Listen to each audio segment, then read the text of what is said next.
আসসালামু আলাইকুম, সবাইকে স্বাগতম। অনার্স প্রথম বর্ষ বলবিদ্যা সাবজেক্টের আজ পঞ্চম অধ্যায় বল ও গতি থেকে আমরা একটা প্রশ্ন সমাধান করব। তো এই প্রশ্নটা একটু পড়ি। গাণিতিক সমাধান। 10 কেজি ভরের স্থির বস্তুকে 8 মিটার পার সেকেন্ড ত্বরণে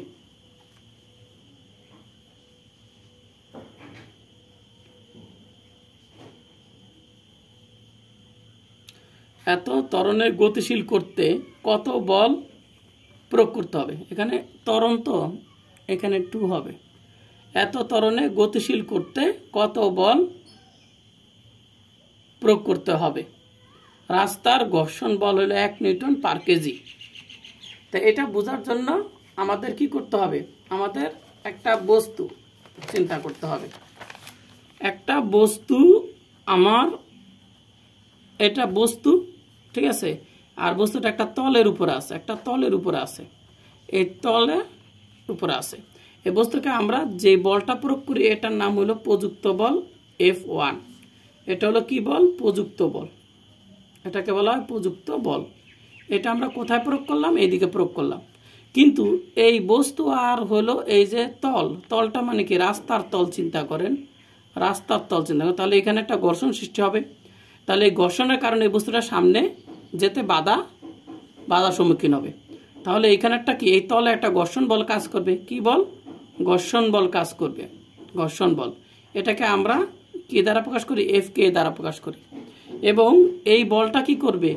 এই বস্তুটাকে এদিকে যেতে বাধা প্রদান করবে, অর্থাৎ এই বলটা কাজ করবে এই দিকে, ঠিক আছে, বিপরীত দিকে কাজ করবে। তাই এই বলের দিকটা হবে কোন দিকে? এই দিকে।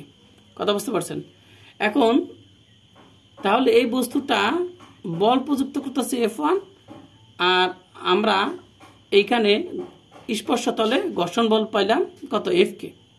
তাহলে এই বস্তুটার উপরে তাহলে মোট কার্যকর বলটা হবে কত? মানে এটার উপরে আসলে মোট, মানে সর্বশেষ যে ক্রিয়াশীল, বা আমরা কি বলতে পারি, এটা কার্যকর যে বল, মানে কাজে পরিণত করতে পারে যে বলটুকু। আমরা সবটুকু বল F1 দিলাম, সেটাই তো সম্পূর্ণটুকু কাজে পরিণত হবে না, কারণ সবটুকু বল দিয়ে তো আমরা বস্তুটা স্মরণ ঘটাতে পারবো না। কিছু বল F1 আর কিছু বল তো ঘর্ষণ বল, কি বিপরীত দিক থেকে বল প্রয়োগ করার কারণে কিছুটা অংশ কি এই বলের কমে যাবে, এই কিছুটা বল হ্রাস পাবে, ঠিক আছে। তো এখন আমাদের এই বস্তুটার কার্যকর বল মানে বস্তুর উপর ক্রিয়া করবে বা কাজে পরিণত করবে এমন বলটা হলো আমরা বলবো কার্যকর বল। এটাকে আমরা প্রকাশ করবো F দ্বারা। এই কার্যকর বল হবে আমাদের প্রযুক্ত বল থেকে যদি আমরা ঘর্ষণ বলটা বিয়োগ করি, তাহলে আমরা কি পাবো? কার্যকর বলটা পাবো, ঠিক আছে। তো দেখেন এখন কি বলছে, 10 কেজি ভরের স্থির বস্তুকে এত ত্বরণে গতিশীল করতে কত বল প্রয়োগ করতে হবে। রাস্তার ঘর্ষণ বল হলো 1 নিউটন পার কেজি, অর্থাৎ এই বস্তুটার প্রতি কেজিতে ঘর্ষণ বল হলো 1 নিউটন, ঠিক আছে, প্রতি কেজিতে। তাহলে এটা যদি 5 কেজি ওজন হয়, তাহলে এটার কি 5 নিউটন কি হবে? ঘর্ষণ বল হবে।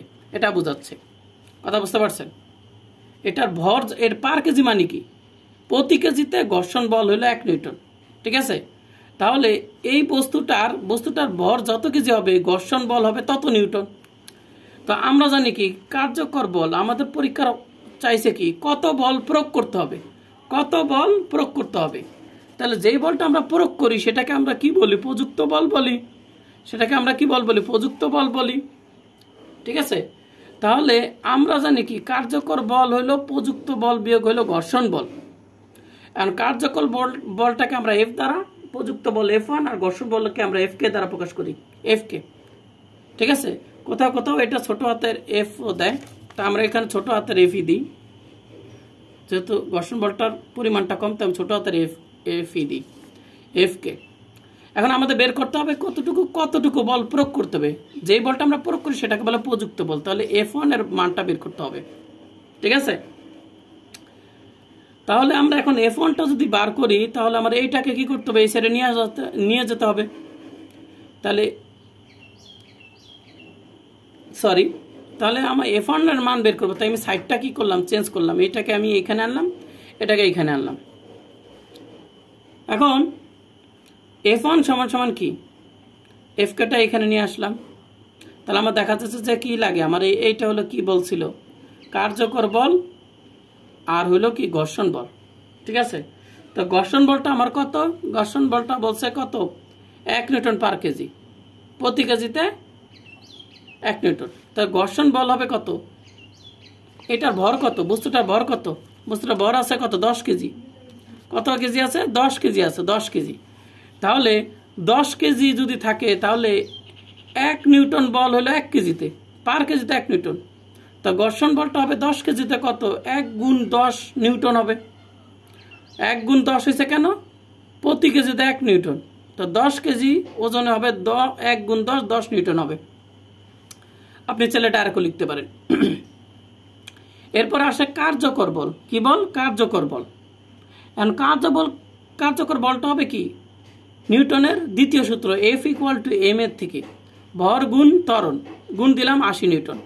এটা সবসময় কার্যকর বল বের করবেন এটা দিয়ে। তাহলে আমরা এখন এই F এর মানটা এখানে বসিয়ে দিলাম 80, আর ঘর্ষণ বল 10, যোগ করলে হবে 90 নিউটন। অর্থাৎ আমরা যদি এই 10 কেজি ভরের বস্তুতে আমরা বল প্রয়োগ করি যদি 90 নিউটন, তাহলে কি হবে, এই বস্তুটাতে এত ত্বরণে গতিশীল হবে।